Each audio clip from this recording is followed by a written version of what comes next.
నా పేరు Chandu. Last year ఇదే టైంలో ఐఏఎస్ సెలెక్ట్ అయ్యాను. సహస్ర అంటే చాలా ఇష్టం.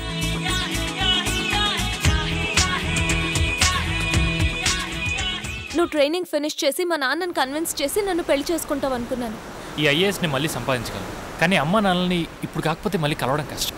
కానీ నీకు జాబ్ లేకపోతే మా నాన్న నీకు ఇచ్చి పెళ్లి చేయరు. నాకు ఇప్పుడు ఈ జాబ్ కంటే కూడా వాళ్ళని వెతకడం చాలా ఇంపార్టెంట్. ఎన్నాళ్ళు వెతుకుతావు? 1 month, 2 months? చెప్పు, నాకు టైం లిమిట్ చెప్పు.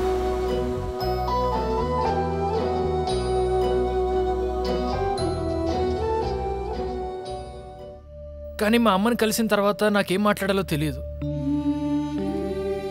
నేను నీ కొడుకునమ్మా అని చెప్పలేను. ఒకవేళ చెప్తే తను ఎలా రియాక్ట్ అవుతుందో అని నాకు భయంగా ఉంది.